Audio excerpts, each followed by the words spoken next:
afternoon. Thank you so much for being here today. Welcome to the kickoff of our second recital series season.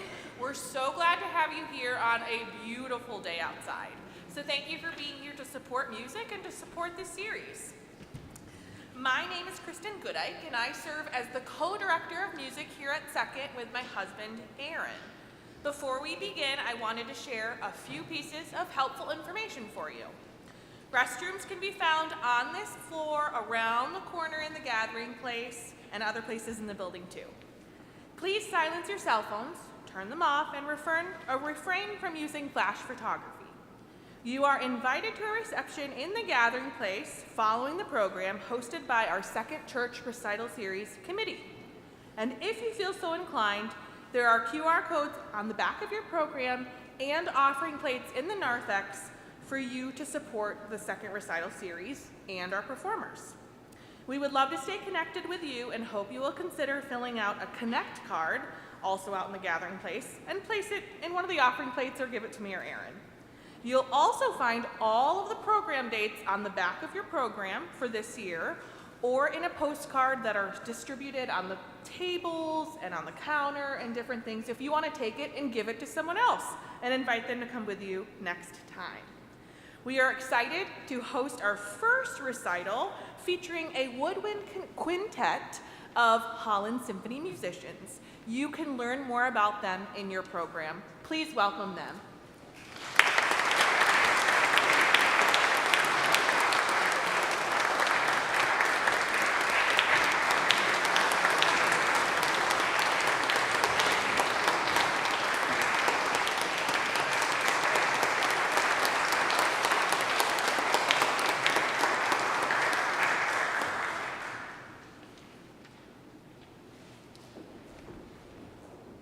So I want to say good afternoon as well and welcome. My name is Rebecca Vandiewalker, and I have the honor of introducing the very first piece. Amy Beach, whose formal signature was Mrs. H. Beach, lived from 1867 to 1944 and had a successful career as an American composer and was recognized as the most performed composer of her generation. Regarded as the foremost and exceptionally gifted talent of the New England School of Composers, she created works across a wide range of genres, including orchestral, choral, chamber, vocal, instrumental solos, and a chamber opera. As a prolific composer, her pieces were quickly published and performed shortly after she had finished writing them. Her compositions received high accolades and favor, earning her the privilege of hearing numerous performances of her pieces. Nature was a true inspiration for Mrs. Beach, and she sought out places close to nature to compose her works. In the city of Boston, she lived on Commonwealth Avenue, a beautifully landscaped avenue in proximity to the botanical gardens and water features of the Boston Public Gardens.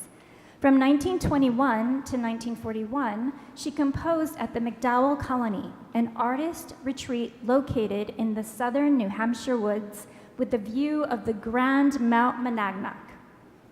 It was in this location, during her first residency in the summer of 1921, that she wrote two earlier versions of the piece you will hear today. The first version was for cello, flute, and piano, with the cello being the solo instrument and the flute playing an obbligato line above it. The second version was written for cello and organ.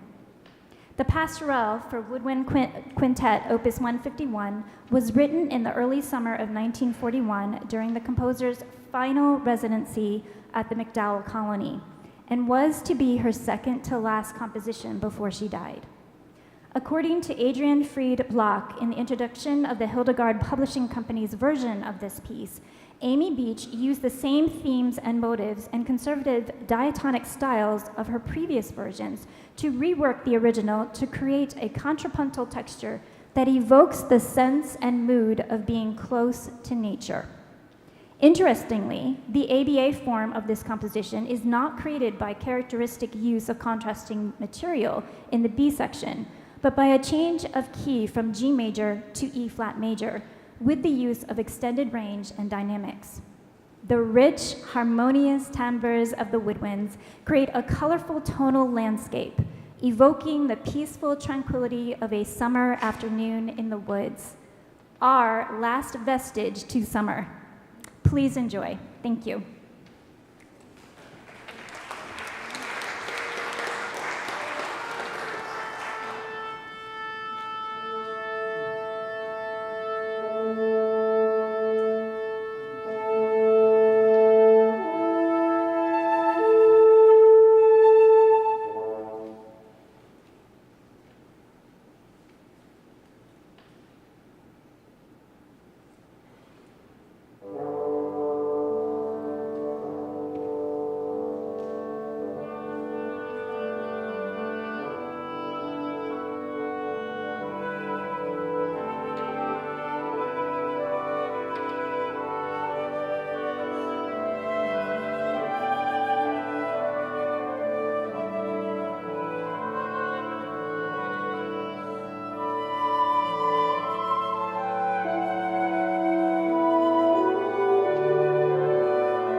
Thank you very much. I'm Greg. I play horn in the group, obviously. And I just wanted to express just how happy the five of us are to be here today on this beautiful July day, and to and to be in a place, and I hope that we all can appreciate just how lucky we are to have a church like this that has such a great music program. And if you look on the back of your program, you see just all of the upcoming events, and they all look fantastic. And I just want to say thank you to Second Reformed Church for hosting us and for all you do for music in the community as well. And along the same lines, I just want to say that the president and CEO of the Holland Symphony, he'll be in the back after the concert, and he has a list of upcoming events that Holland Symphony is going to put on as well. So just let me express just how lucky I feel to be part of a community that values music like this, and I want to go to a concert every weekend now. So in any case, a little bit about the next piece that we're going to play. We subtitled this program American Landscapes. So we were just in the New England woods of southern New Hampshire, and you can sort of imagine being in the woods there with the sight of the mountain distance. Our next composer is a Midwesterner. He's originally from Ohio, but we won't hold that too much against him. But he wrote this piece after a trip to Colorado. He indicated that the movements evoke some of the scenes that he encountered while he was in Colorado. And I'm just going to, I can't do it as much justice as he could, so each of the three movements he wrote a short description of. So the first movement, he says, is Whitewater Rapids or Maroon Creek, with bright, high melodic lines, ever-changing colors, and rhythmic energy, depicts the lush, rich sounds of the Maroon Creek's flowing rapids. And I think you'll hear that as it goes along in the sort of rapid motion. You might hear echoes of Copeland here in the sort of western theme there. The second movement, Columbines or Snowmass Lake, evokes the serenity of Snowmass Lake, a glacial lake ringed by peaks of 13,000 feet and surrounded by delicate and fragile white columbines.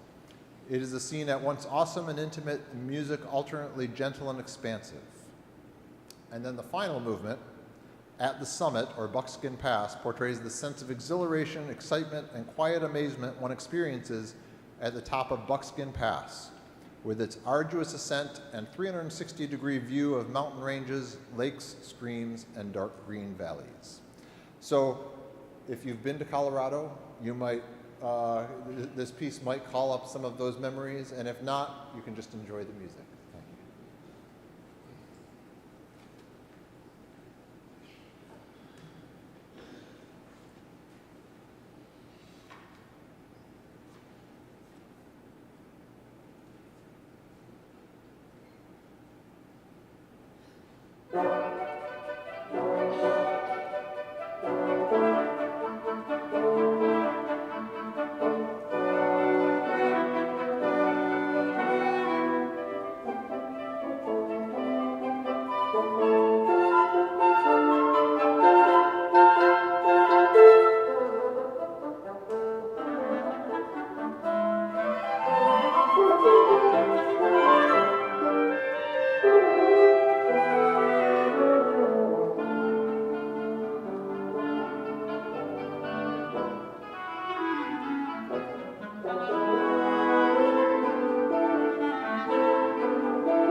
Thank you very much. Our next composition is by Samuel Barber. It's entitled Summer Music.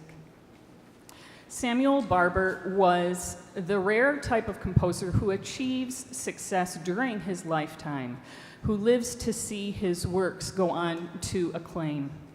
You may recognize that name as the composer of the piece Adagio for Strings. In 1953, the Detroit Chamber Music Society commissioned Samuel Barber to write a work for, at that time, a septet, 3 strings, 3 woodwinds, and piano. And as he began to explore some themes that he had written, he began working with a quintet near where he was doing some other work at the time, the New York Philharmonic Quintet. And as he worked with them, he began to evolve that piece into a work for the instrumentation that you see before you, that of the traditional Woodwind Quintet. That piece became the work Summer Music, and it was premiered here in Detroit in 1956 by the principal players of the Detroit Symphony Orchestra. The work at that time was actually developed with the help of the players who were in the New York Philharmonic. They remembered in their memoirs encountering the piece for the first time, and the recollection of all of them was that it was the hardest piece that they had ever encountered for Woodwind Quintet up until that time. And we want to express to you how filled with joy and anticipation and excitement that we are to be able to share this work with such an appreciative audience, and one who we know that you can appreciate the complexity of this work as well. And so it's very exciting for us to put this work together, which has numerous areas of polyrhythms, areas of asymmetric meters, switching back and forth from typical meters to asymmetric meters. The work is in a binary form, and both sections are palindromic, where they are similar backwards and forwards.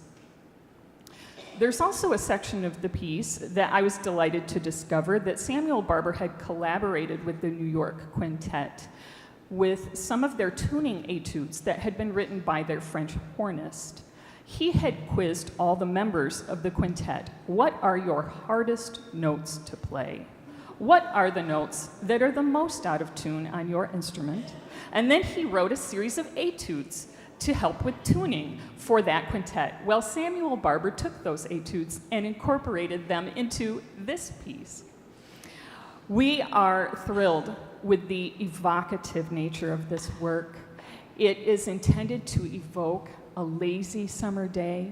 At one point, you will hear a flurry of notes that we think represents a summer storm.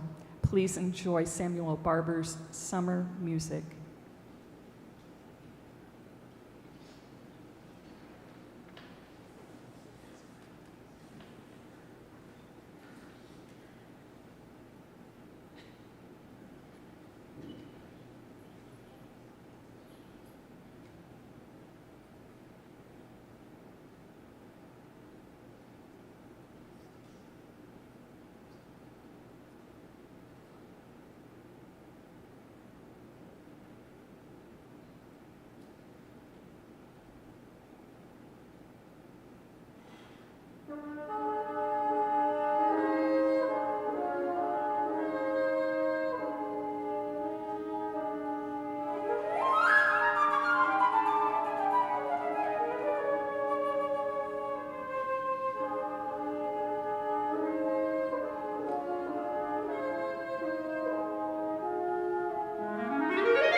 We want to thank you so much for coming to this concert today.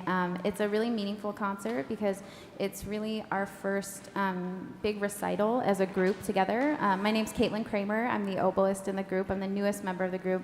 And I just want to say thank you and give a round of applause for my amazing colleagues that are up here on the stage today. Thank you.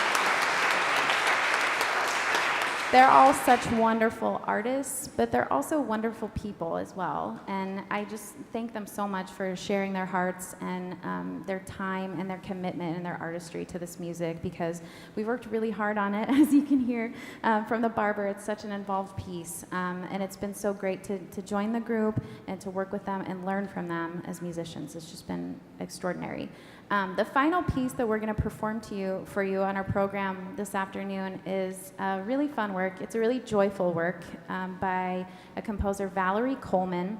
And I've followed Valerie's career for a pretty long time. When I was a college student in undergrad studying oboe performance, there's an amazing Woodwind Quintet that came and visited our school called the Imani Winds.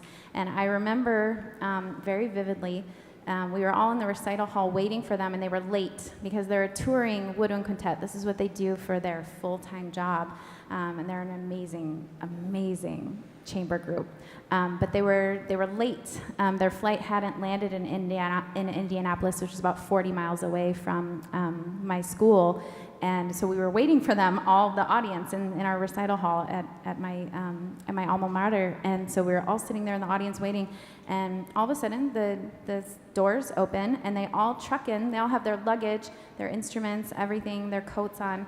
And they just truck in and walked straight up on stage, unpacked their instruments, put their luggage to the side, and they played about 3 notes together and tuned, and they started their program. And it was such a core musical moment for me, because I told the oboist Toyin Spellman, who just recently retired this when I saw her at our big oboe conference this summer, that was such a formative moment for me, because they all just had no fear. There was nothing but love and joy, and that's what this piece is actually about. So the title is Umoja, and it means unity in Swahili, and the tune is traditionally performed on the first day of Kwanzaa.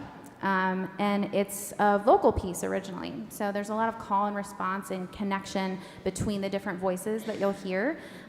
It's a brief piece, but it's so joyful, and it's very fun to play. So I want to thank you again so much for coming today. And this is Umoja by Valerie Coleman.